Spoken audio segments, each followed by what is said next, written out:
And we're live. Awesome. So this is episode 25.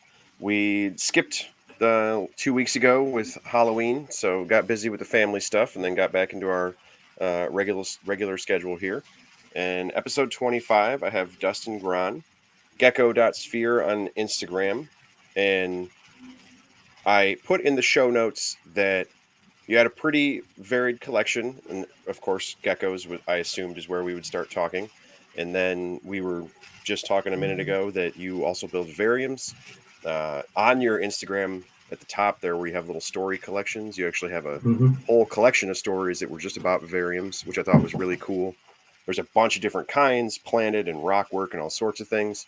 And then I also put in the show notes that just recently a bunch of the NPR crowd of folks went out west, and then your name came up, and people were doing field herping and all sorts of things. And especially living in the American Southwest, it's kind of a mecca for field herping for a lot of folks between Western Texas and then going to Arizona for rattlesnakes and different things.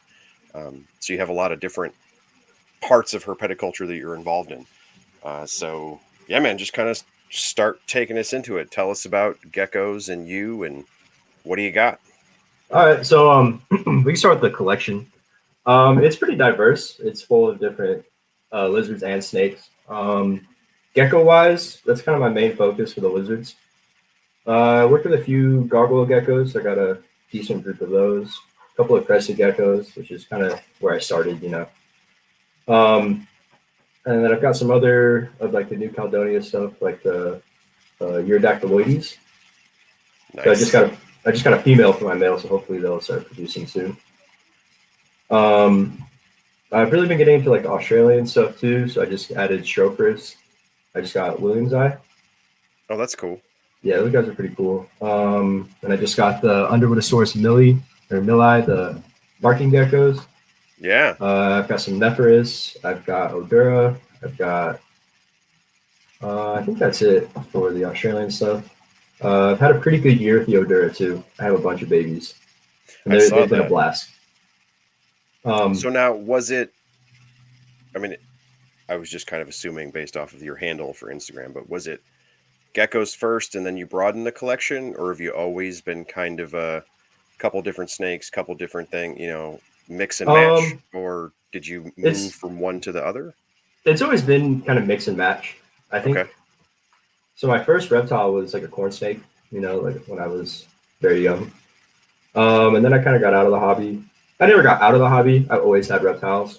I wasn't I wasn't like I wasn't in like I am now, just head Sure. first. And then I got back into it around college, and I actually got a ball python. That's kind of what kicked it back off.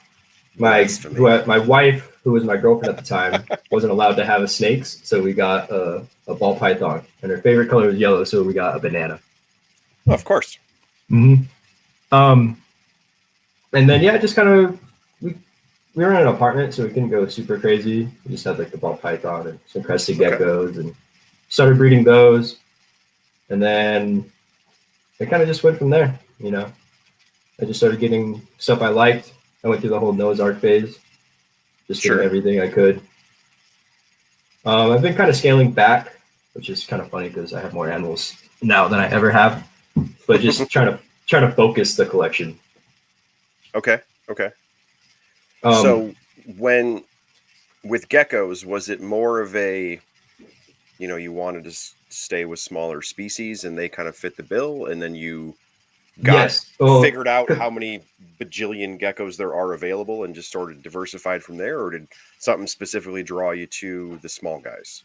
Well, I've really enjoyed doing like the vivariums, and they kind of fit perfectly for it. Absolutely. Tiny geckos work perfect for vivariums, so for sure. I love everything, I really do, but those are just easier to keep too. I can keep more of those other than some big snakes or big lizards. Okay. Yeah, but I also it's a problem where I'm in the same boat. Like, so when I get on your Instagram, I love clicking through your vivarium stuff and trying to get ideas, and I wonder how that happened, and or this plant, or those look cool, and I have a really diverse collection, and quite a few of my lizards and snakes and stuff are very large. And so then like to try and extrapolate that to, oh, well, this technique for making a rock background, I wonder if I could take that on a baker shelf and put an Argus monitor on it. Like, and it just doesn't like scale up as well. I don't know. It never feels like it works out as well with a Garg or a Cresty or something like that, where it's very compact. All this stuff fits. And then like for your stuff, especially on your Instagram in the stories section there, like you can literally go through and I love it because it's, it looks like a group of exos or Zilla enclosures or what have you, but like they're just those perfect little rectangles. If you can just look in there and like, oh, that's a jungle, and then you see one, rock work and a little wood structure, and like they really seem to fit their themes very well. And I could, I could see how that would get difficult if you started to get into bigger species. Yeah, and it's just, I mean, it all comes down to space too. For sure. Like I just have a 10 by 12 foot room. Okay. If it's even that big, So with building vivariums and things like that, what sparked that? Because like with Gargs and Cresties and stuff, a lot of folks that try to breed them do keep them a little more bare bones. Mm-hmm. And it seems like there's a shift away from that a little bit now, where even folks who breed are doing a substrate and things like that. But man, looking at your setups, like they've been cool the whole time. Like, so yeah, I mean, was that always your thought process of like you wanted to build cool enclosures and then you just built it off of your species? I have a solid mix of like vivariums and then basic setups. Okay. So a lot of like the gargoyle geckos, they're in tubs. They're in tubs with just substrate and like a bunch of wood, like cork and fake plants. Just because it does work easier for breeding. It's way easier than trying to like dig through all the substrate, tear up plants every time. But then there are like the Iridactyloides, for example. They're just in a planted vivarium. Like if they breed, that's cool. And I'm not super worried about trying to like dig up eggs because I've heard that that the parents won't necessarily eat the babies. So we'll see how that goes. For sure. But stuff that I do focus on breeding is in more of like a basic setup. Okay. So I think that's kind of funny. Like, so, it makes me think, so you just shared the Coleonyx picture. Mm-hmm. And like, now, do you consider that like a basic tub? Because I think that's really nice. Like I mean, I know it's in a tub, but like it looks perfect. Like in our group chat that we're in, somebody actually commented, it took me way too long to find those lizards in those pictures. Yeah. Like, I mean, I do think that's cool because you're keeping smaller species, like it's a tub. People get kind of snotty about that or whatever. But then when you look at something like the Coleonyx picture that you shared, like, I mean, yeah, it's a tub, it's containing it, but when it's got a substrate, it's got leaf litter. It's straight, like those lizards are hard to find in there. It looks exactly how it should. And it's bioactive, it's full of springtails and isopods too. Okay. Which really helps with like the tiny, tiny geckos that hatch out because they just eat those. They eat the stringtails. They eat the isopods. Sure. That's kind of like that's like another reason why I like to do that.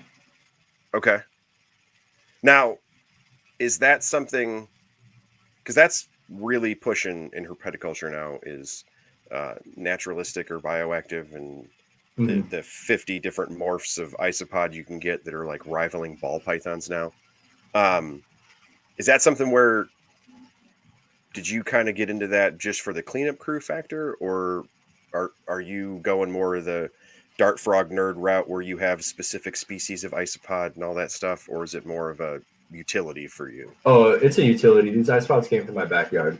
Yes, nice. I like it. I have the exact same thing in my tortoises. I don't care what species it is. I just need them to eat tortoise poop. Yep. Yes. Exactly. Okay. Very cool.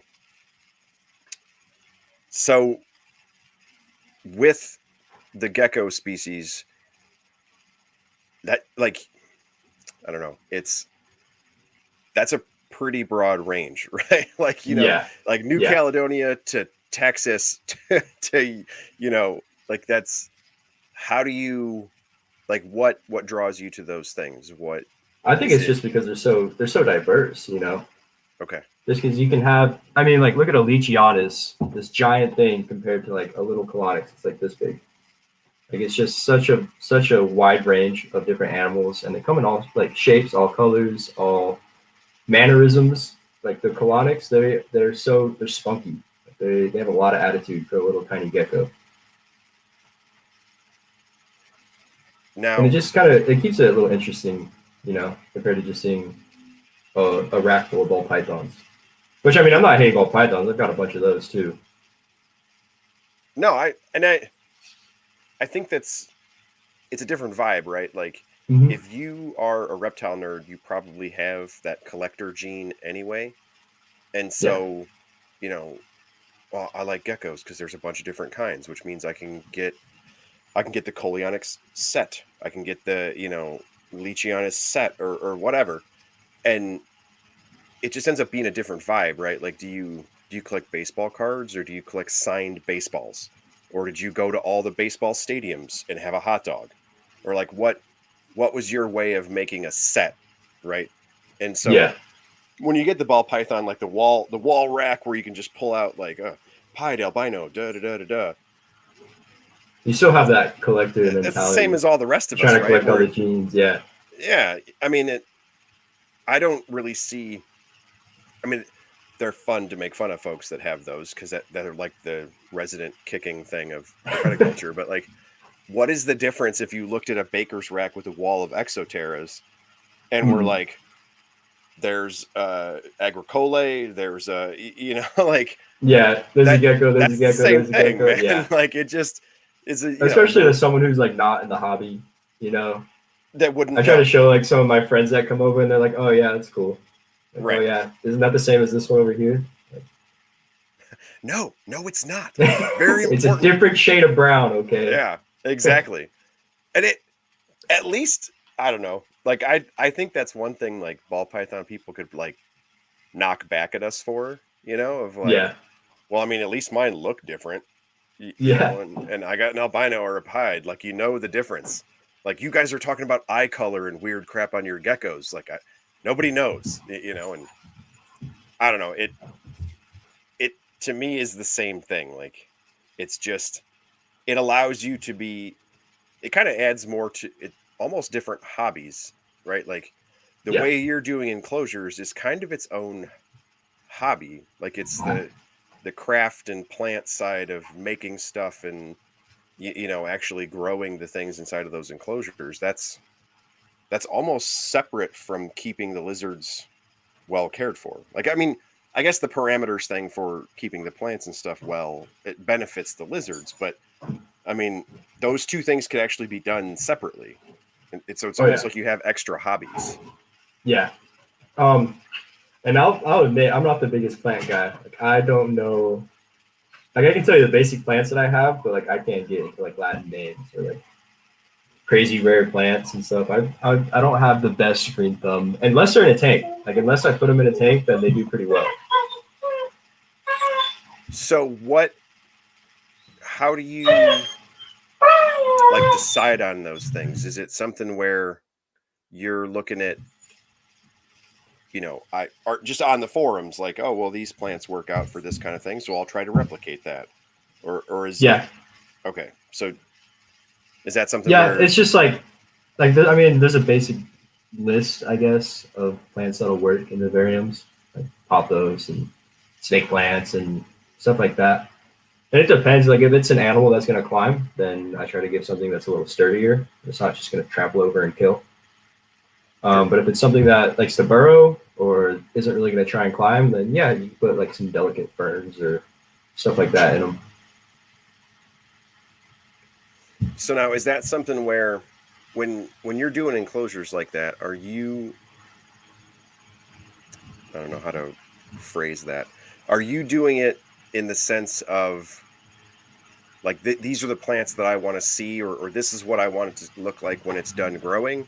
Or are you kind of more utilitarian like well, it's stuff that climbs, so I'll use a little ficus, and it doesn't, so I'll use a little fern, and just kind of, is it just the basics of arboreal or terrestrial, or do you kind of have a picture in mind of what you want to see? I'll definitely have a solid mix of both. Like there's obviously like some like I have a picture in my mind when I start a build. You know, it's like, oh, I want a little rock right here with like a fern coming out right here, and it's like I'm not gonna like picture something that can just easily get destroyed in that. You know, like For I'm sure. going that's going through my head too as I'm just trying to plan it out. Okay. And now when you're, especially looking through that story of all of your different vivarium builds, when you're doing the rock work, what are you using for that? Like, what's your preferred way to do that as far as like the either fake or real stone background? Like, how are you doing that with the rock work? Because I always think that's really cool. Because especially Um, like a lot of yours, like they don't. I really hate like most fake rock backgrounds look like fake rocks. Like they don't. yeah. It doesn't look real, you know. But then if you use real Mhm. rocks, it'd be 70 So pounds. It would heavy. just be so dumb to try and move that. Yeah. So yeah, Some of what's my your take on that? some of my original ones, I just bought fake rocks from either Universal Rock or Vivarium Works is actually a brand that I really, really like. They have a Okay. really good product. Um, but now I've just started carving and painting. I just use like the purple insulation foam and Oh, styrofoam, just normal okay. styrofoam, and I'll carve that with like a hot wire foam cutter. You can get them for like $20 on Amazon. Yeah. And yeah, it just works. It works super super easy, and there's not a huge mess. Like if you try to cut styrofoam with a knife, like there's just little balls of styrofoam everywhere. It's terrible. It's a Yes. pain. Yeah. So this doesn't do that, and leaves a really nice edge. And so Okay. after I do the basic like form, then I'll go back and do details with like soldering iron, little Oh, cracks and like indents and divots and stuff. And then to paint, I'll do a few layers of dry lock, like white dry lock, mixed with cement tinting. Quickcrete makes a pretty good product. That's the only one I've used. okay. Um, to start with dark, they've got like a charcoal color. Start making them super dark. Do 2 or 3 layers of that, and then just work my way lighter. Use some dry brushing techniques and use acrylic paints or any water-based paint. It's non-toxic to the animals.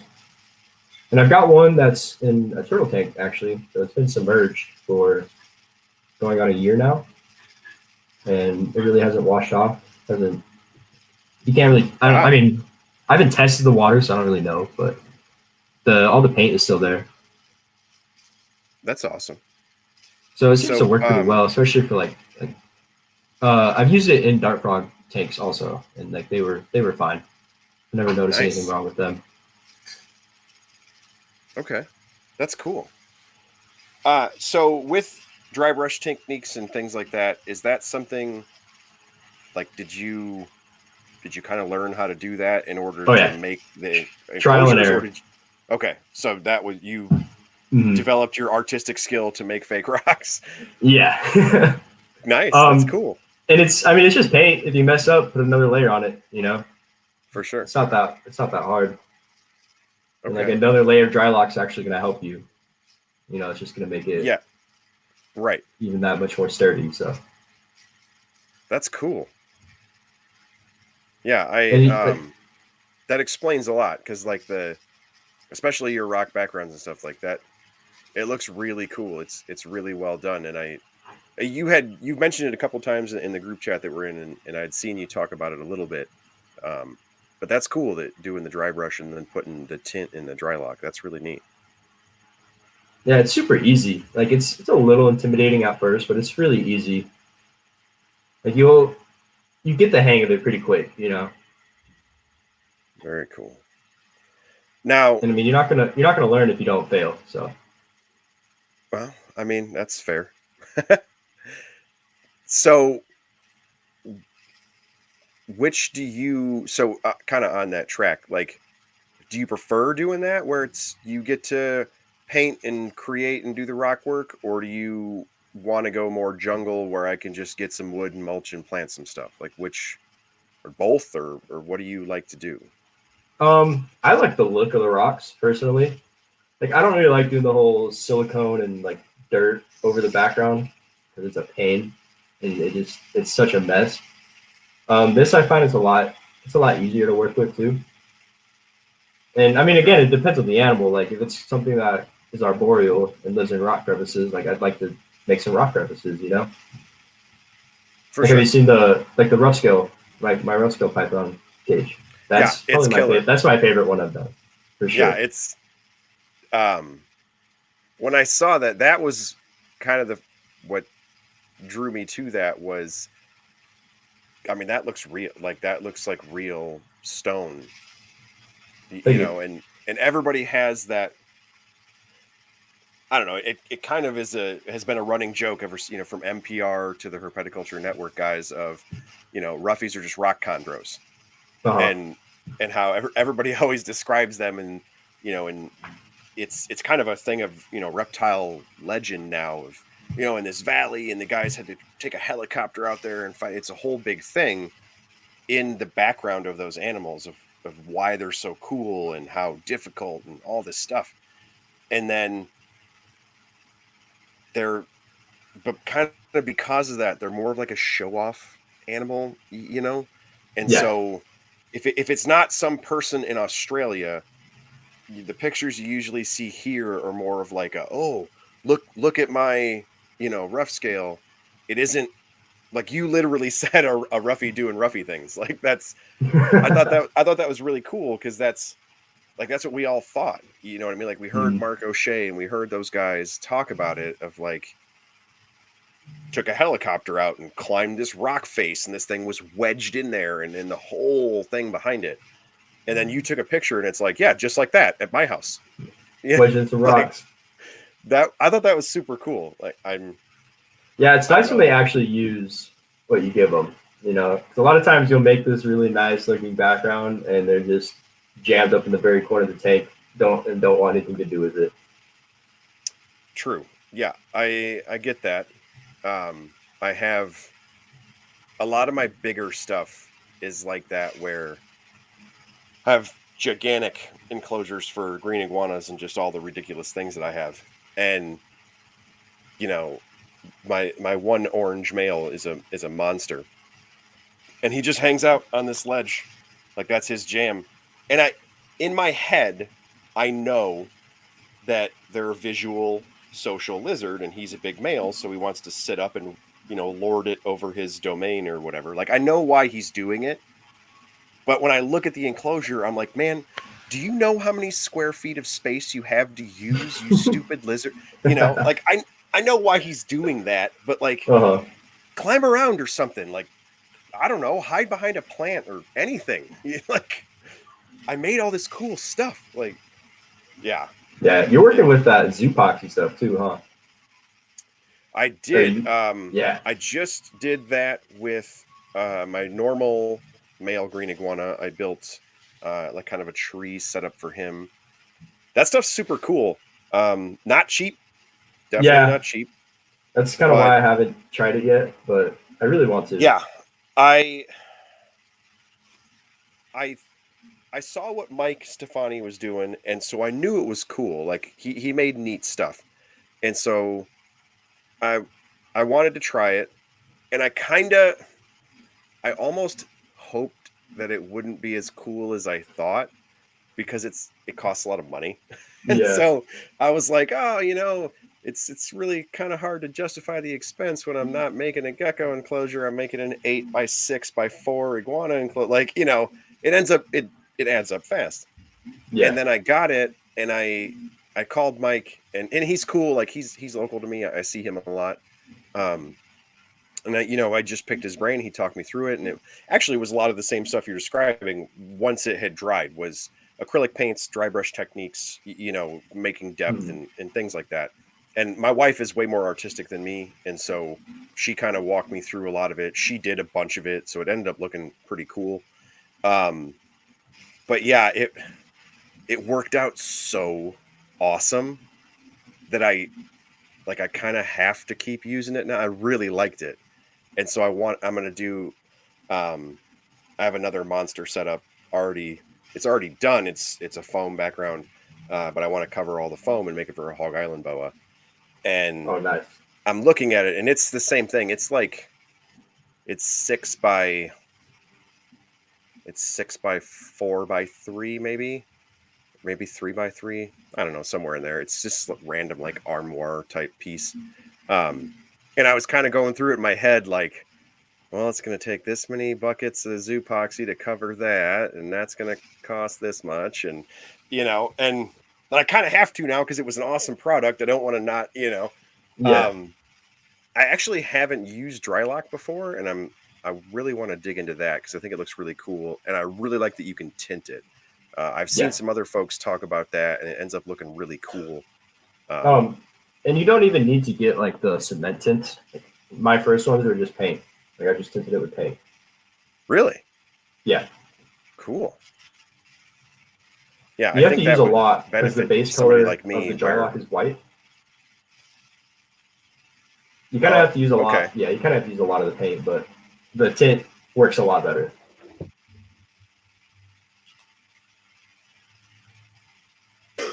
Sorry, bedtime. No, I thought the tinting and doing the base work, I always thought whenever I see folks like yourself that use that and then go into the dry brush, it kind of, to me, it seemed like it gives you a little bit of a leg up to get that tint and that base start. Because I really suck at the artistic side. So if I don't have my wife to help me, it's not going to look good. So when I heard folks talk about that, and then I saw the stuff that you came up with, like, I thought that was super cool. And it really gave you a leg up to start out with kind of the base colors that you wanted. And it just made more sense to me the way you described it, of starting dark, going light, and then dry brush. And I don't know. I just thought I was able to understand the technique you were explaining better, I thought. Yeah, and it helps to go dark to light and like keep working light, and at the very end, put some more dark colors over the top, just to help blend everything in. Like I really want to get like a little cheap little eBay airbrush setup. I think that's going to be what's next one, and then just kind of so it's a little easier to paint. Okay. Yeah, that'd be cool. I've also never worked with an airbrush, so I have no idea how easy it's going to be. I am in the same boat. I look at stuff like that, and then I see what folks like. Even seeing your stuff, where like I see how you're doing it, and you explain yourself, and I'm like, yeah, that's cool, awesome. And then I have made several really terrible small invertebrate enclosures with fake rocks that definitely look like pink styrofoam covered in fake rock stuff. And then my wife comes in and is like, "That's terrible. Scrape all of that crap off. Scrape all that crap off of there, and I will just do it." And then hers are a million times better. So, yeah, I don't know. It, like I said, it feels like another hobby. Like I'm going to get into doing planted enclosures. Well, and that's my saving grace of being able to make fun of my wife in return, because she has an absolute black thumb. She just kills plants by breathing around them. So I can argue in return of like, well, at least I can keep plants alive in a tortoise enclosure, but I can't make fake rocks to save my life. So you got to have the small marital wins sometimes. Oh yeah. So speaking of small marital wins, on your Instagram, you actually have it listed with you and Phoebe with the custom vivariums. Now, does she help out with that, or no? It's just no. Me. Okay, nice. I mean, she's got a few. Just added the name. Yeah, she's got like a few of the animals in the room are hers, and she likes to play with them and stuff. But I do all the background stuff, but she enjoys the animals. So now, was she into that before you guys met, or did she become a nerd with you? She liked them, like, but her parents wouldn't let her keep like snakes when she was in high school. Okay. And so she came over to my house, and I was like, "Oh, look, I got a 6-foot jungle carpet in my living room. I got a pair of bearded dragons in my living room. I got some cool lizards in my room, And so she's like, "Oh, this is really awesome." And we had moved in together and got a bunch of animals, and it just hasn't stopped. Nice. Now, is she in the same vein where she likes geckos, or is she more of a snake person, or how does She's that? more of a, she likes like the cute reptiles, you know. She's got a ball python and a leopard gecko, Okay, like an African awesome, fat-tailed gecko. So good. she likes that kind of stuff. So I am convinced that that is a key part of her herpetoculture, where so like you got Dominique, right? She's in our group chat, like we know her. Hmm. Um, and her podcast and the women that she talks to, this is going to sound negative, but it's not. So before Facebook flames me, hear me out. Um, the women that Dominique talks to are more like quote unquote serious herpetoculture, Yeah. like they keep advanced stuff and Hmm. venomous or what have you, and more of a science background or all these different things. But I the pet keeper folks are who keep herpetoculture going, right? Like Yeah. the the million kids out there that only have one lizard, they spend more money at PetSmart, Petco, so on and so forth than me and you do. And so Hmm. that's what keeps that stuff tracking. And I really think the it's stereotypical, but the female side of it where they just like cute things, right? Yeah. Of color morphs and they do, that's why leopard geckos became a thing. They smile and they have all these cute pet qualities. But that's a real thing. Like that Hmm. definitely is an engine for her herpetoculture of especially younger women. Like these are cute, they're fairly easy to care for. They're usually a smaller species of some kind. Um, and they come in all these different colors and things like that's a great way to bring those people into her herpetoculture. And then we can dump the 70 books worth of knowledge that we that we all Yeah. have on them afterward. um no, but it's a good first hook, you know what I mean? Like, yeah, it is cute. And if you are into like the cute small pets and you don't want a hamster, gerbil, bunny, whatever, you could do a leopard gecko, you could do a Hmm. cool colored ball python or whatever. Like, that's actually a really good way to get those folks in, and then they meet nerds like us, and it's like, did you know there's weird Australian geckos and I built a tree for them? Yeah. Like all that stuff. Like, that's good, man. I'm Hmm. glad to hear that. And she really loves like any of the geckos too, because they're all on the cute side, you know. Nephris with For those sure. giant eyes, and Yeah, that's my thing about the small stuff is, so people, even snakes to some extent, where people talk about like personality, like maybe there isn't as much. What I think they mean is like you don't get as much interaction because we're some giant monkey and these tiny lizards can't, they don't deal well with that. And yeah. so folks get really set on like big snakes and big lizards have personality, or tortoises have personality. No, Hmm. they're really food driven and they're big enough that you're not scary. That's the Yeah. difference. Whereas the tiny stuff, especially the micro geckos and from morning geckos to like gargoyles, where if it can hang out on one of your fingers, like you're a giant scary monkey. And so the Yeah. interaction is going to be different. It's going to be the big eyes of a nephris, that leopard Hmm. geckos smile and those things, because it it's way more about looking at them than, like, I go pet my rhino iguana and scratch Yeah. his ears. You know what I mean? Like, it's just a different vibe. But then it adds to it that you build really nice backgrounds and you set up Hmm. really nice enclosures. And And so, that's part of it because they're like a look yeah, no touch species, you know. So you might as well give something that is nice to look at. for sure. Because that's my thing of like, when I think of someone like your collection, when I scroll through Instagram and see all your stuff, like, I could just hang out and watch that instead of watching TV. Like, because that looks like a valley in Australia where a rock chondro lives.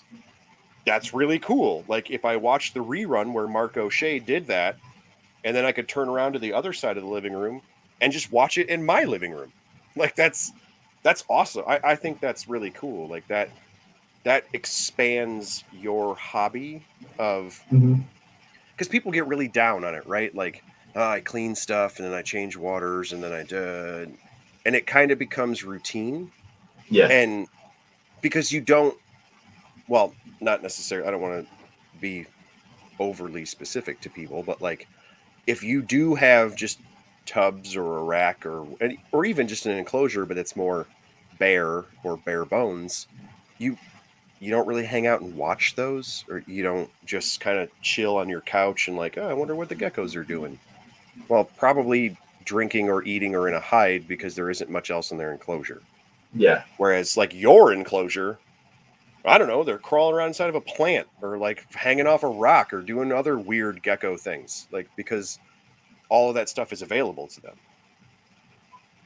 Yeah. I mean, I sit in my room for hours all the time. Wife has to So, drag me out of there. right, I am in that boat. I It's a little different because my building is not here. I have to go to my building, and so I get in trouble a little bit sometimes. Of I'll come home and my wife is like, "Hey, what have you been doing for 2 hours?" It's like, honestly, I was just sitting with all the turtles. I don't even have an answer. That's it. That's all I was doing. Like, Could be worse. and then It it's really could be. yeah. Well, yeah, yes. That's harmless, but I always get the really. Yeah, no, that's pretty much my answer. Sorry. Um, Speaking of spending way too many hours surrounded by reptile type things, tell us about the field herping, man. A bunch of people came out your way, wanted to visit, saw some stuff. You got Yeah. tagged in some pictures. How did that go? It was pretty good. I could only get out one day with them, which kind of sucked. Um, and it was on the coldest day that they were there, so we didn't see much. But Of it course. was really nice to meet all of them and put these faces, like voices that I hear all the time, you know. But Yes. yeah, it was fun. They came by to my house and checked out the collection. I mean, it was Oh, an that's honor cool. yeah, it was an honor to have them here. Keith McPeak and Joseph Julander and Rob and So it I was gotta ask, because for people who are listening to this later on as a podcast episode, and for all of you folks randomly coming in and out of the chat, um, we are in a group chat, and you and a couple of members of the group chat, we give you guys a hard time because you're quite a bit younger than the rest of us. yeah. Which is fair game because you break right back with the old jokes, so all's fair. Um, was that weird? Like, or I mean, A little bit. I think that'd be super cool, but I mean, it was awesome. My maybe a wife thought it little was weird, super weird. My wife thought it you was know? super weird. She's like, "What are these old dudes doing here?" And I was like, "No, don't worry about it. They're just coming to Well, check out some animals." because that's my thing, and I tell people this all the time. That, like, because I live close to NARBC, and so Mhm. I usually go there for both shows, spring and fall, and there's this humongous range of people, right? And I know or not know, but like I know who they are, or we've Facebook messaged or whatever, kind of like you and I. Yeah. And but there's men, women, white people, black people, old people, young people, like kids still in school, people older than my dad, all these people.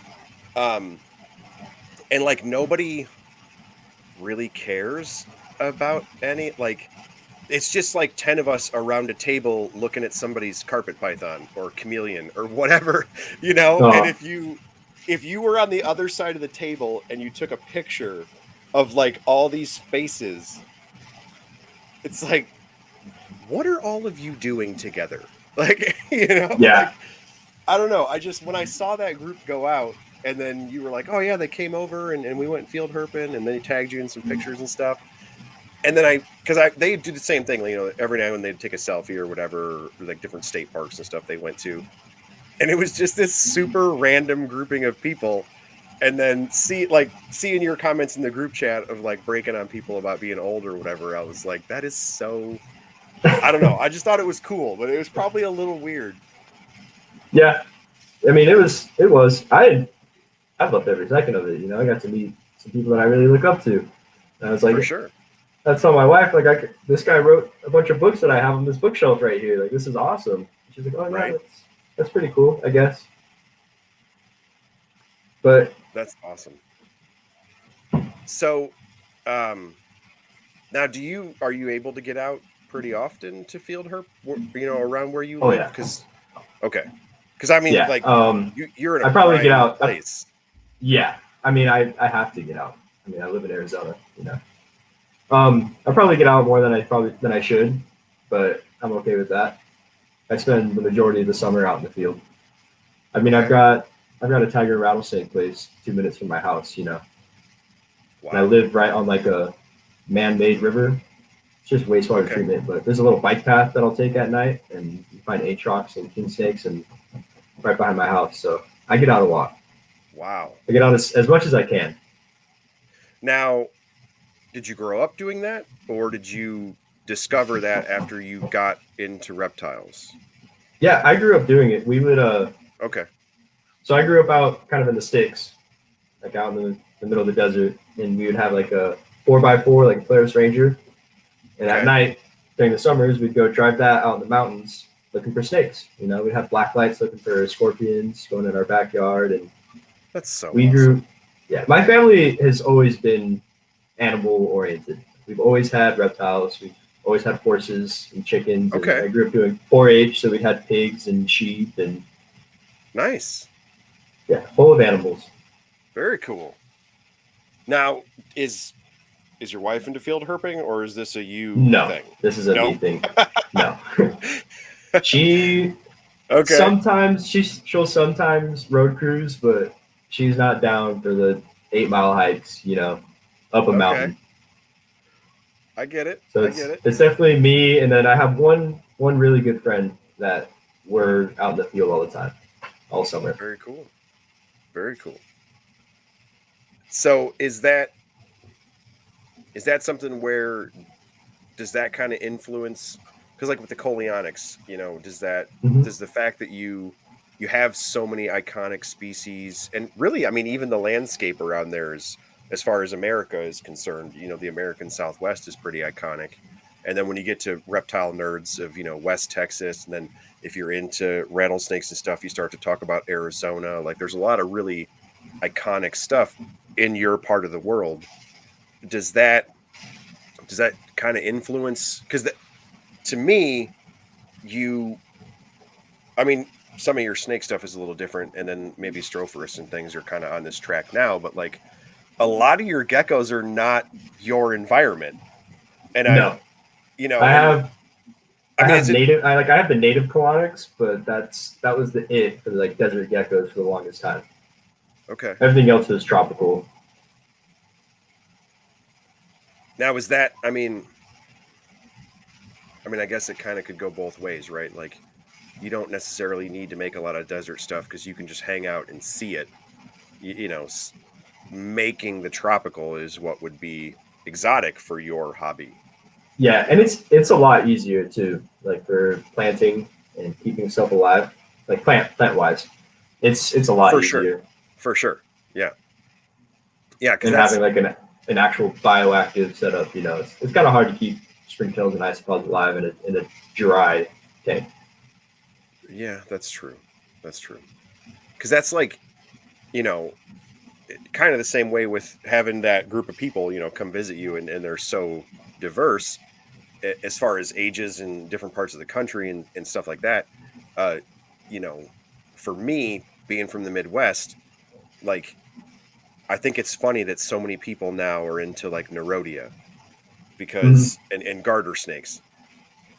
That's all I see, and so I was like, oh, that's cool. Like I caught those as a kid. It wasn't that big of a deal to me.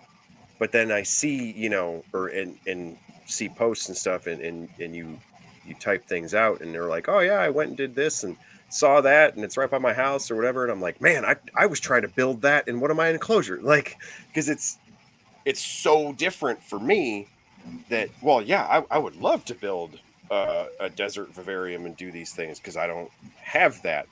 And then Yeah, I talked to somebody, it's like, man, you could just recreate it. You could take a picture of your backyard and yeah, build it in a vivarium, and you're like, nah, man, I do crested geckos. Like, what? Like, it's just so different, you know? Yeah. And I mean, my phone is full of pictures of rocks. Like every time, yeah, every time I'm out field herping, I'm also looking for like a cool little scene, you know, that I can try and recreate at home. Yeah, for sure. I mean, given the place that you live, man, I mean, you could just start making your own calendars. Like, that's super cool, Yeah. man. That's awesome. So, what is the plan going forward with your collection? You said you're trying to get more focused, but Yeah. you do So, have more animals, which I totally my, understand. I yeah. support that addiction. I mean, I guess my focuses right now are geckos, which is pretty broad. Um, and then Indo-Australian pythons. So I've got some Okay. scrubs, got the rough scale, carpets, womas, spotted pythons. I think that's it. And then New World colubrids and I guess boas too. I've got some Sonoran Okay. boa stuff, and Oh, then cool. various, yeah, they're awesome. They're a lot of fun. And then Nice. various colubrids, Barons racers, Mexican night snakes. I got some king snakes now. I got some therides and some more California king snake stuff. So it's a lot of fun. I don't know. I've never really like I don't hate old world colubrids. You know, I don't have anything against them, but it's just they've never really done it for me. No, I mean, and that's part of the jam, right? Like, that's Mm-hmm. part of what's cool about this is because, like, that, you know, in especially like the herpetoculture network folks, and I keep referencing our group chat, like anybody else who's listening knows what I'm talking about. But um, you know, in groups like that, or even Facebook groups, are just a bigger extrapolation of a group chat, you know. Um, it's one of those things where, like, that's part of it. Well, I'm a little different because my collection is super diverse, but like for somebody like you, you're not into old world colubrids. That's cool. Like, Mm-hmm. so if you're in a group where Billy Hunt posts pictures, you can hang out and watch Billy's pictures and see old world colubrids. Like, you don't need Yeah, to own any. live And it's like, vicariously through them. oh, that's cool. I don't really want to keep it. I just think it's cool. But what you want to keep is carpets and geckos and so on and so forth. And then kind of the rest of us are the same way. Like, we have several people in our group of friends keep Coleonyx. And so, you know, compare and contrast, so on and so forth. But then, I mean, there's 6 or 8 of us that we don't have any of those. They're Yeah, cool. I just don't currently have them. And so I can watch you guys and see the stuff that you do. And I don't know. I like that of you found what you like, so you put a lot more time and effort into it, I think, of, you know, everybody kind of shotgun makes the art collection, and then that's not really that cool, and so then you kind of slack on it, and then hmm feeding and cleaning it feels like a chore. Well, yeah. that's you need to move that one on, trade And it or sell it, or you know what I I mean? definitely Like, went through that phase. I definitely went through that phase. yeah, You know, everybody does I for think everyone sure. does. Yeah, and But I mean, it's you got to you have to do it to really to yeah. realize what you like and to realize what you want to keep.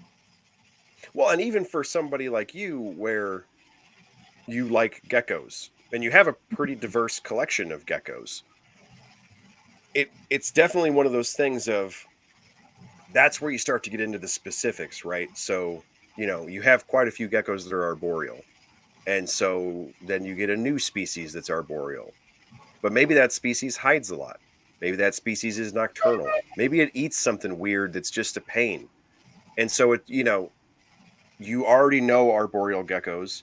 You are Mm. good at building enclosures, and yeah, so you could get that and keep it and care for it, no big deal. And if it Just turns out to not be your jam, then it ain't, you know. And yeah, I don't know.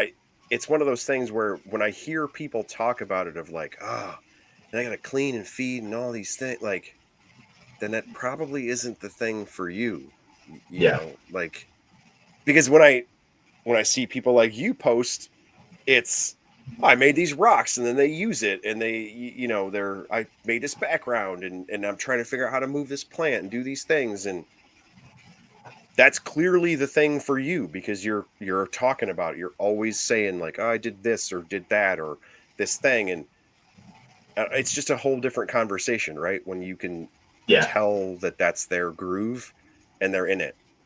So I don't know. I think that's really cool. Like in it, I also think it's funny that in our group, like we break on you guys about being young or whatever, but like you you are quite a bit younger than the rest of us. But then when you look at your collection and look at the stuff that you're building, we're all kind of in the same vein. So I think it's awesome that being more at the start of your herpetoculture stuff, like you're already making enclosures, setting stuff up. You have a good idea of, yeah, I like these. This isn't really my jam. I'm going to start to kind of focus down. Like you already moved past your arc phase. You are Mhm. kind of getting in your lanes here. Like that's really cool. Like that's a good way. It's a really good start, I guess. Yeah. And I mean, I'm fine. Like, I'm just still discovering new stuff every day. Like, I just got into Odatria. Just picked up a I little saw Acme that. and a storage monitor, and those things. That's going to be a whole new addiction right there. Yeah, They give me a yeah. ton of They fun. well, and especially if you enjoy the building part, Hmm. and the fact that you kind of already got the vibe for building with the roughy and kind of know what's going on in that vein. You could kill it with small monitors, man. They're so Yeah, much fun for making that kind of stuff. I've started on a cage for the Ackie. It's just a 4x2x2, but it's got a bunch of different ledges, and it's going to be fun. I hope it turns out pretty good. Nice. That's cool.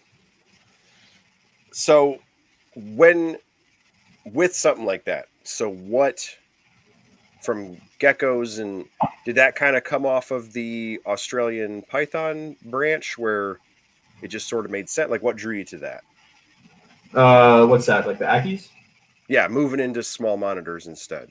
I've always wanted Ackies. Like I just have always wanted them. They've always intrigued me. I have a Tegu also. It's Nice. like 4 or 5 years old now, and so I got Nice. her when she was like this big, and like I've just always I don't know. I really don't know. Like it's just I've always wanted them, and this opportunity came up, so I finally got some, Okay. and then it's just I think it also fits in well with the whole Australian theme, you know, For sure. Yeah, and absolutely. everything cool comes from Australia. So I shouldn't really say I'm focusing on Australian pythons, probably just Australian reptiles in general. Okay. Okay. Eric Burke 2.0. I like it. That's cool. Um so with the your pretty diverse collection as far as where the animals are from environment wise. Mm-hmm. Um is that kind of a pain given where you live? Like is that a difficult thing to maintain being in the Southwest or A how little do you bit. deal with that? The humidity, like the tropical stuff, a little bit. I have to spray a lot and Okay. use substrates that hold humidity. You know, like I've got a rack of exoteras that's on a misting, and it sprays a couple Oh, times a day. okay. So I try to make it as automated and as easy as possible for stuff like that. Just because I mean, it would literally take me hours to go through everything and spray, make sure it's got the right hydration and everything. For sure. So I just set up a misking, tweaked it to where it works out pretty well the entire year, and just try to make it automated. Cool. Very cool. I like it. So all the stuff that you've talked about, where did the tegu come from? Where does that didn't Oh, I fit swear. any of the things you just explained. That was when I was getting back into it. That was one of the first things I got actually. For It, real? yeah, probably not the best idea to have a take in an apartment, but it worked. It worked for me. It's not going to work for everyone, but it worked for me. I was Okay. lucky enough to get out of there before she got really big. Like when we moved out, she was probably only maybe 2 feet long. Okay. But she's outside now, which has been a whole new learning experience. Really? Yeah, she used to be my friend. Now she hates me. She's pretty angry now. So I I don't. have heard that same story Yeah, quite a bit for folks that keep tegus. I keep tegus as well. Um, and just given the winters here, I've never tried my hand at doing stuff outside, but I knew a lot of folks in Florida that had done that, and I don't know. It just seems to be, I don't know. I don't know if it's the UV exposure, if it's the Yeah. overhead cover, or what it is, but most folks that I talk to, oh yeah, thing eats chicken out of a bowl, dog tame, quote Yeah. unquote. And then it goes outside and it's like, well, it's latched onto my foot now and I don't know what to do, like Yeah. Well, I mean, I think it's a lot to do with temperatures too, because what inside I was giving her true. a hot spot of 110, 115. There's parts in that cage where it gets up to 140, 150 in the middle of the day, So she is she is full steam ahead, wants to kill everything, wants to eat everything. And I Which think I don't that, know. That is kind of cool. Like yeah, it's fun. I want to be able to interact with my big lizards and I Mhm. enjoy interacting with them, but like, my guys are kind of the same way. Like about halfway through the day, late in the morning, you really probably shouldn't be fooling with the Cyclura, Tegu, Argus, like Yeah. the big stuff in my building. Probably should leave them alone right about then. Like I I recognize that makes them harder to work with, Mhm. but I I mean that's also really is how they are. And so if they really are just hell on wheels, well then maybe they should be. Like maybe Yeah. for a couple hours during the day you shouldn't mess with them. Yeah. And And it's like, that I don't need to hold my animals. yeah, Like it's not my biggest concern. So if that's how she is, that's how she is. And now she's in a pen that's much bigger, a lot better. So right. Yeah, that got more having the room. size makes a big Mhm. difference too. Yeah, for sure. That's cool. Yeah. It's I don't know. That is I think you're probably right in that was always the thing that Frank Reitz used to say. You young whippersnappers might not know. That was in the King Snake Forum days. No. He was big on operating temperature of when these animals get to an operating temperature. Um he was a big guy that always talked about laces and crocs and things like that of how people are, walking around interacting with these very large monitors and that was always his kind of disclaimer of, well, when that thing gets to operating temperature, try it again. Yeah. And how you never, it was always a picture like in the evening time or clearly first thing in the morning. And there's a dude like, look at my giant croc monitor holding it like a Yeah. shotgun or whatever, you know, and you'd get old timers like Frank and them would come on and be like, do it at 2 o'clock in the afternoon after lunchtime. Let's see Yeah. you do it then. Hmm. And no, I think you're probably right that they get up to the full temperature and now it's go time, and which is cool. Like that's a cool thing to see, and it would be really neat to be able to interact with that. I think you're lucky to be able to do that. It's fun. And I mean, I have the Ackies now, so they'll be inside, probably a little bit more chill than True, true. this 4-foot lizard that wants to eat me. Yeah, that is actually the cool thing about the Ackies. Like I have an adult male yellow, and they are kind of the same way when you kind of think about that operating temperature of he Mm. gets up, man, he gets blasted with that heat, and you can kind of see it. Like he'll start that's when he starts looking. Now we're gonna start moving and climbing and doing all this stuff, and he's working, you know. And if you were to open the enclosure, he'll do that just like all over you. Like you're not Yeah. holding him, you're just a big jungle gym. Um, which is a different kind of interaction than some folks just kind of want to hold a bearded dragon or whatever. But um, it's also pretty neat to have him use you as a thing to search for mealworms. Like that's kind of cool. Yeah. It's just a different interaction. And I'm excited to play with that more because they're actually right here behind me. This is Okay. quarantine. So I've only had Oh, them for about a okay. month. Cool. So working on their setup now, and it'll be fun to see how they actually are. I haven't had them for very long, so I don't even know if I do like them, True. but Yeah. I think I Now, will. what is quarantine like for you? What are you doing for that? Depends on the animal. And honestly, it depends where it comes from. So if it's coming from, like, I just got a snake from Justin Grahn. He just sent me a spotted python. Oh, cool. Yeah. Um, I just treated it for mites. That's just what I do. Anything new that comes in, I'll use frontline and give it a mite treatment. Do you For like him, that? I let it. Do you Yeah, have good luck with Frontline? I do. I've had very good luck with it. Okay. Sorry, Um, go ahead. yeah, you got to use it twice. You can't just use it once because it doesn't kill eggs. So I just spray a Oh, paper towel. Yeah, I just spray a okay. paper towel, get it pretty saturated, and then I'll let the snake run through the paper towel, and then I'll let it dry out. Like I'll just kind of hold it and let it dry out completely. And it's alcohol based, so it dries pretty fast. And Okay. as soon as the smell of alcohol's gone, then I'll put it like in a very basic setup, just paper towels, plastic hide, plastic water bowl, stuff I can just throw away if there is anything gross, you know. Okay. Um, and then snakes are usually about okay. So from him for Justin Snake, I had it in here for a week, 2 weeks. I had it in here for 2 weeks. Uh, Stools looked good. Like I fed it, it pooped, everything looked good. So now it's in with my main collection. But I have stuff in here that well, I didn't quarantine it in here because I have other stuff in here. It was in a separate room, just a guest bedroom that we have. So stuff in Okay. here has been in here for about a month. And because some of the snakes, I don't know where they came from. I got them at a reptile show. So they've been treated Sure. for mites twice. Everything's looking good, but they'll probably be in here for another 2 months. Okay. I have No, I never, mean, I think that makes sense. yeah, I've never tested my collection. I know there's like a bunch of talk about Nido and crypto and everything. I've Sure. never seen any signs of anything like that. I mean, if I did see some signs, then I would have it sent off and have something tested. But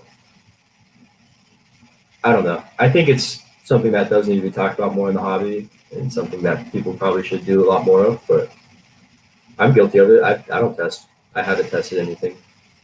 Well, I agree, but I also think I do think it's one of those things where the people who are most vocal, and rightly so, I'm not knocking them for being vocal, um, are people that it has negatively affected, right? They Yeah. they got it in their collection, something really bad happened, Hmm. and now they're very big proponents of it, which is right, rightly so. That's that something really bad happened, and they want to try and help fix it, which is great. Um, I don't know. It's one of those things where there's got to be kind of a happy medium, right? It's hard to Hmm. go full nuclear and test everything and every, oh, one of my friends had it one time, I saw it on Facebook, or I know of a collection that had it, and then I get nervous and I'm going to test everything I have.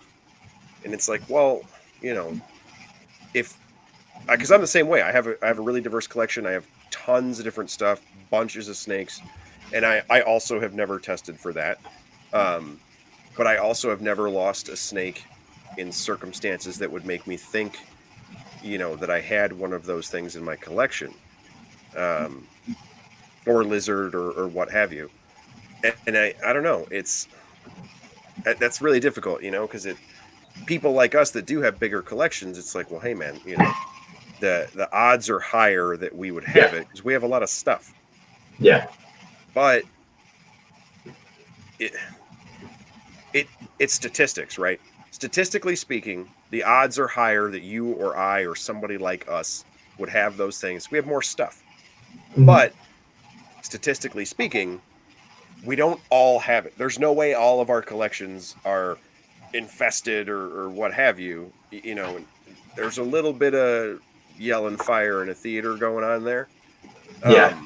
Which I understand because it's scary. When folks lose animals and stuff, I get that they're very nervous. Um, I think that's kind of the line, though, right? Of if you're like us, you got big, diverse collections, but nothing has happened, then you probably feel comfortable in not testing. Hmm. Problem comes in where people with collections like ours have a couple of bad things happen and then Yeah. let it slide. You know, Like, oh, it then just then happens, you it's know? an issue.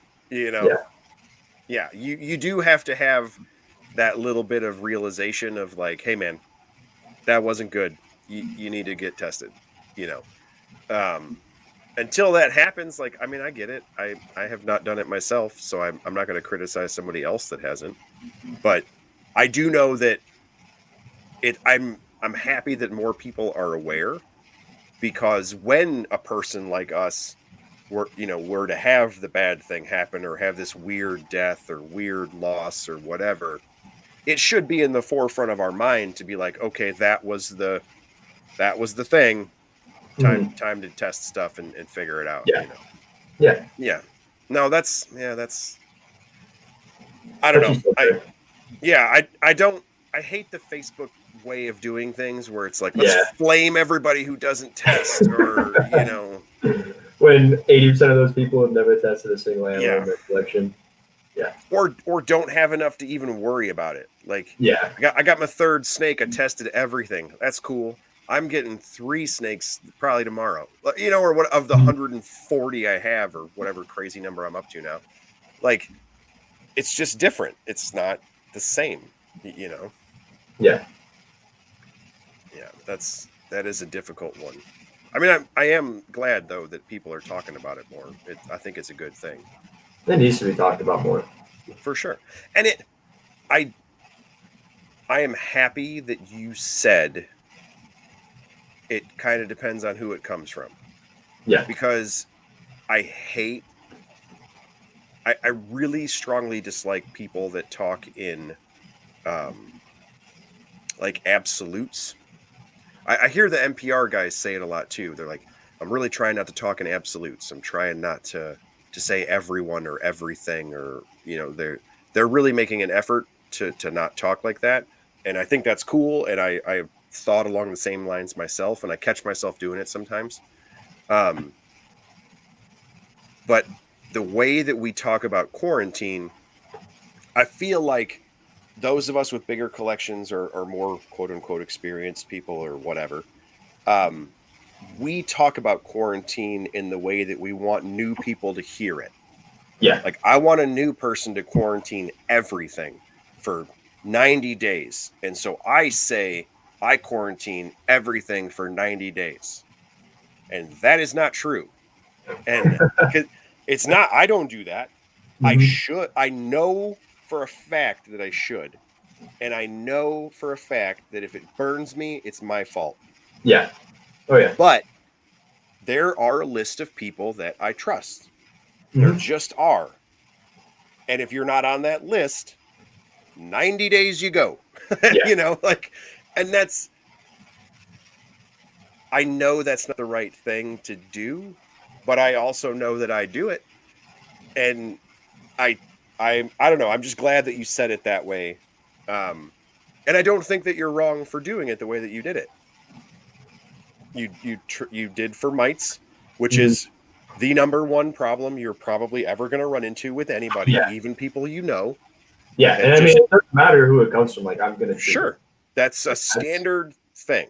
it's gonna be such a pain if I have a mite outbreak. Like, it's just not gonna be fun. So Yeah, try and stop it, it as soon as it gets here. absolutely. And I get, and I'm in the same boat. Like, I don't care if it came from my brother. Yeah. It's getting treated, you know. But then hung out for a couple weeks, fed it, it pooped, I checked, no worms or any, no obvious issue. No RI, no funny noises or nose bubbles. Cool. Like, because I know this person, I trust them, I know their standard of care, I'm comfortable. Yeah. If I bought it off a table at a show, like you said, I don't know you from Adam. Who that thing could have literally come out of the jungles of Indonesia yesterday. I don't know. Mhm. And so yeah, that's where you get into your longer term stuff. But I don't know. It bugs me to hear people, because I have some friends, which is funny because it's actually not anybody in the herpetoculture network, um, which I think is probably why the people that end up in our groups and chats and things are like that, is because we're all fairly blunt about those things. Yeah. Most of those guys don't talk that way. They don't. Oh, I do everything every time. That's not true. Like, Yeah. we make fun of Justin Smith every day about losing critters and stuff with his goofy racks that don't work, and like, And he owns it. He's like, yeah, that stupid thing, and like he was talking about making an auction winning or a raffle winning, sorry, of like a door sweep and some Mhm. shims. And Yeah. like he did something dumb that everybody in the world has done too, and he admitted it, and then we made fun of him and he took his lumps, and now it's funny, and he's gonna do a raffle winning making fun of himself. Like, Yeah.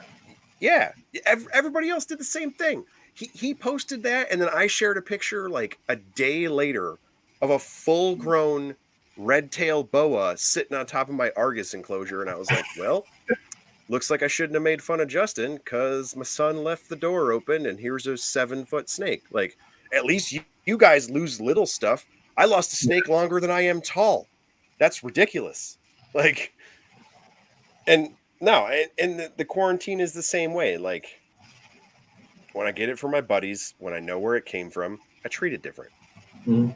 That's honest, And like I won't right? put it in. I won't put it in the same area as unknown stuff. I'll put Sure. it somewhere else. If I know it's not gonna like, it's not a huge concern for me. Like I'll put it somewhere else. I'll put it in my room. I've got a different bedroom I can put it in. Or Yeah, I mean, you're still separating. You're yeah, still, quote unquote, doing the right thing. It's just not the same. And I to me, I would rather tell newer people or less experienced people, or however you want to categorize them, like, hey, you should do 90, you should do 6 months, you should do whatever, so on and so forth. And here are the people that I did 2 weeks for. They're a big deal. They're really good. They have really high standards. Maybe you should use them as an example. And then eventually down the road, people will treat you as the guy that they only wait 2 weeks and treat for mites, you know? yeah. And I don't know, I think it gives people something to work for, right? Like, I mean, It for just, any of us, like, I, I there know should be a and talk to standard people. set.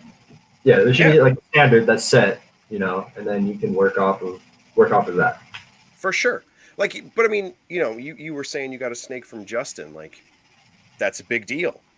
Like Yeah. that, and it's a little weird because he doesn't act that way, and he's a very humble person. It's not in his personality, but like, that's a big deal. He's a big deal. He has high standards. He has, set stuff, protocols, a reputation, and so on and so forth. And so then you act accordingly. Like, I think that makes perfect sense.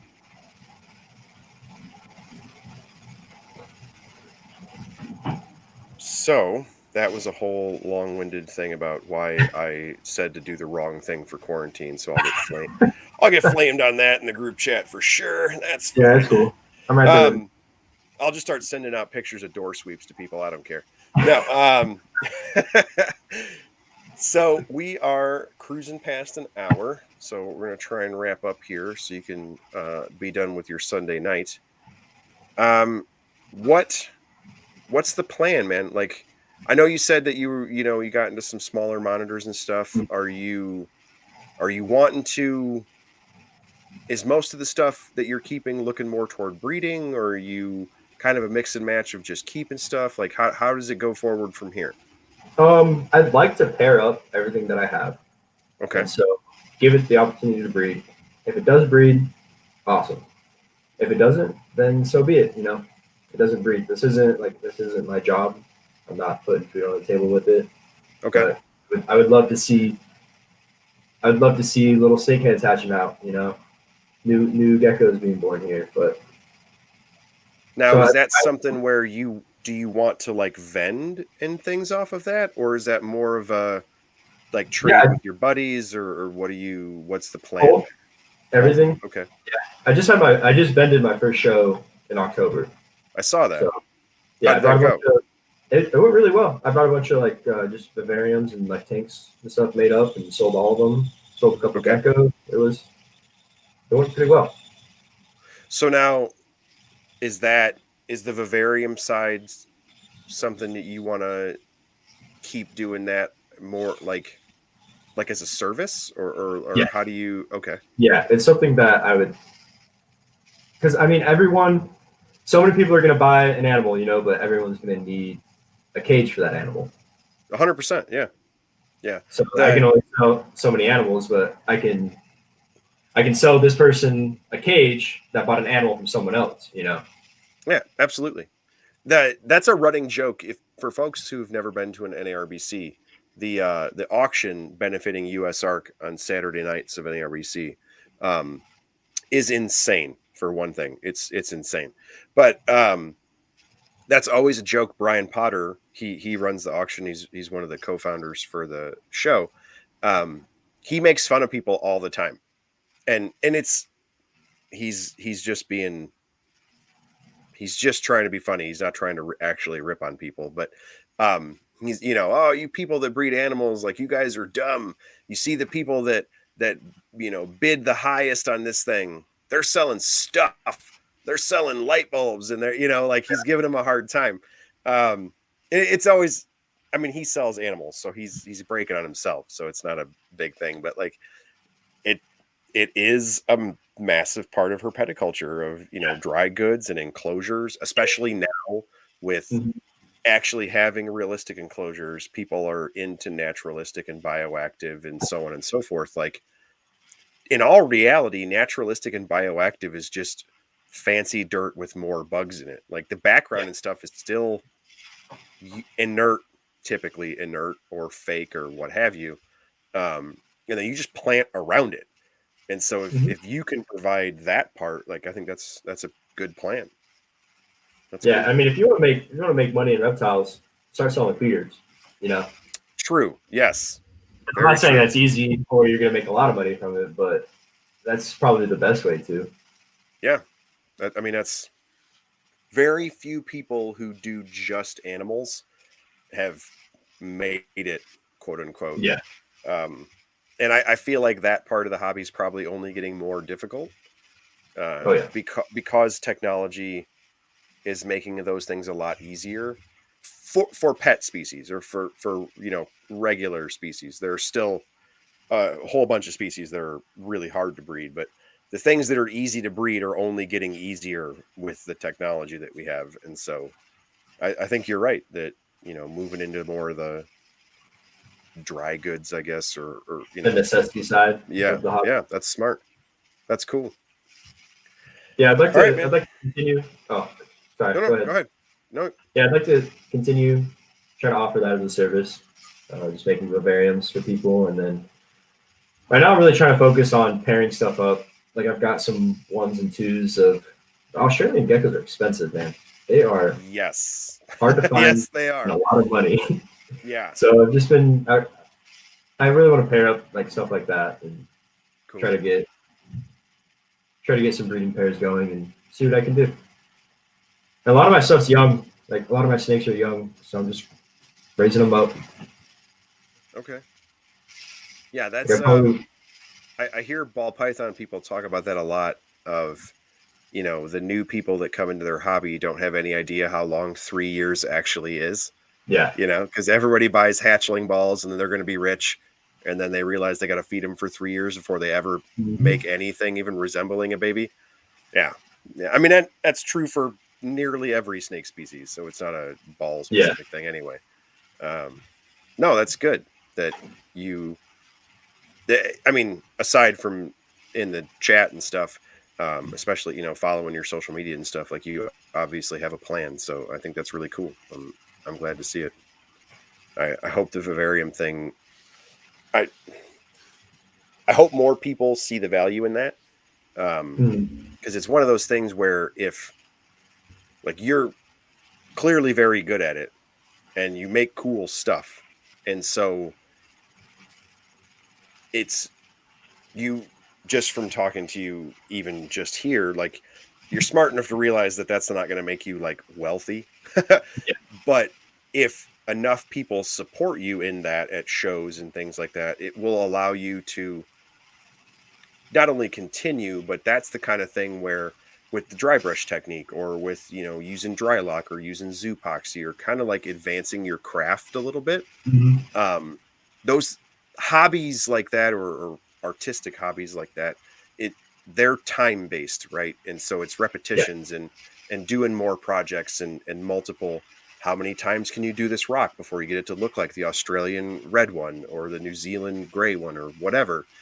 I hope that you, like you said, you did really well at that show. Like if that continues for you, that would at least provide, funding and things for you to keep on the craft side and the art side. And so you'll be able to advance those things, even just for yourself, like to make, better looking or more realistic things. So I think that would be, it's a cool way to continue your hobby and for you to get better at it, as opposed to like, well, I sold all my geckos so I could buy feeders so that I can breed these geckos for next year's geckos. I mean, that's cool and it's Yeah. fun, and you can, you can line breed and do different things and morphs and colors and what have you. But like, that's a lot more, I don't know how to phrase that, a lot more, it's gambling, I guess. Like when you try to line breed something, you're just hoping you get nice babies. Yeah. Like you don't actually have any control over that. Yeah, They could you all come can't. out. They could all come out brown. You don't. That we understand genetics and stuff, and we can play here a little bit. And I should get Yeah. some stripy ones, or I should get some red ones. But like, It's not you something might that not. you yourself physically improve on, Yeah. Whereas I think, if you can continue with the backgrounds, folks like them, do some shows here and there, sell what you need to. Well, then that's going to let you get a better acrylic set. When Yep. Dry Lock comes out with a new thing, you can get the new thing, or you can get a tint, or that is something you could actually physically progress in pretty quickly. If it works out at shows, I think that's pretty cool. Yeah, especially compared to trying to blind breed animals. For sure, yeah, 100%. Yeah, in the 3 years of raising up corn snakes or whatever, you could have made hundreds of Yeah. faux backgrounds and stone and all these things. I mean, the timetable is so much different. Yeah. Good. That's awesome. I'm glad. So, where can folks find you? You can find me on Instagram at gecko.sphere, SPHERE, like the world, I guess. That's kind of what I was going for. Awesome. You can find me on Facebook too, just Dustin Grahn. Probably it's not so much animal stuff, just family stuff. But if you want to shoot me a message on either of those places, you can. Feel free. You want to talk about geckos? I'll talk about geckos. You want to talk about backgrounds? Anything. Don't hesitate Cool. to ask. So, for folks who are listening on the podcast side instead of the YouTube side, in the show notes and then on the Facebook and Instagram post, they're going to come up for the episode. I will tag Dustin's Instagram handle in that so that you guys will be able to find it. When you go there and you're on his Instagram page, it's 2021, so I assume everybody knows how Instagram works, but just in case you don't, in the top where there's the little stories you can pick from, he actually has a whole set of stories that are just for vivariums, and you can see all the backgrounds and all the stuff. I strongly encourage you guys to check that out. It's really good. And then if you scroll on his Instagram page, it's probably about halfway down. You'll be able to see the rough scale python that he was talking about and that whole rock setup he had going on there. That's really awesome, and it actually does look in situ, so I would encourage folks to check that out. So, all right, man, that was awesome. I really appreciate you. No problem. Thanks for having me on. Yeah, for sure. See ya. See you. All right, that was episode 25. I am really glad that I got to meet Dustin. Like I was saying, we are in a group chat and stuff for the folks for Herpetoculture Network and different things like that. And so we got to talking in there, and then he agreed to come on, which was really cool. I really enjoy making all the backgrounds and stuff, and I've never worked with Drylock. And so when I saw a lot of his posts, I was really interested to hear about that. And when I tag his stuff in the post and in the show notes, check it out. The stuff he's doing with enclosures is really impressive. He has a whole host of different species. If you aren't just a lizard person, if you like more diverse things, he has a bunch of different snakes, all very cool species. And a lot of those are set up similar to the snakes, backgrounds and different things. And it's just neat to see the pictures he's able to take with the backgrounds and enclosures he has made. Like we kind of talked about in the episode, he probably gets to see more behaviors than folks who keep their things more bare or Spartan or whatever. And there's a whole big debate with tubs and enclosures and bare enclosures or things like that. And it's kind of silly because the animals can live and breed and do all the things they do in tubs and whatnot, and that's fine. But it's what you as a keeper get to see that is different when you have a built enclosure or a background or plants and things like that. And so when you have a person like Dustin and the things that he makes, it just, even for the stuff that he's able to share on a platform like Instagram, it's different. The things that he sees and then he's able to record and show to us is different than if you were to open the tub and watch your animals work, or if you just had an animal with perches and a hide spot or whatever. You'll see them interact with those things, but it's not nearly the same as having the rock levels, having crevices, having live planning or backgrounds and things, and it adds depth to your view. It just kind of changes how you keep, and then so it changes what he's able to share with us, which is really cool. Yeah, I'm excited to see him continue with the backgrounds. It'll be cool as he raises up some of the things and gets pairs going. He's already produced some species, which is neat, and so I hope he continues with that. That'll be fun to watch and see progress. Yeah, I thought it was really fun. I'm glad he came on. So we are, of course, a part of the Herpetoculture Network. And for those who didn't hear on the most recent Snakes and Stogies, they're adding to that network with Venom Exchange Radio. So be on the lookout for that. I think it's going to be really cool. Phil and Nipper talking. And again, same with Dustin and meeting all these folks in the network and things like that. It's a lot of people with a lot of diverse experience, and they're all willing to share it. So it's really cool. And we kind of give NPR network and stuff, like there's that little friendly fake rivalry or whatever. But it's the exact same thing. It just happened to be that, their friend group kind of evolved that way. And which is funny because a bunch of us are all friends anyway, and there's a lot of crossover there as well. And so I encourage you to check all those things out. It's really cool. It's an awesome time to be in herpetoculture, and especially to have this kind of platform. If you're into podcasts or you're into YouTube, there's tons and tons of us out there. So I will see you guys again in 2 weeks. Later.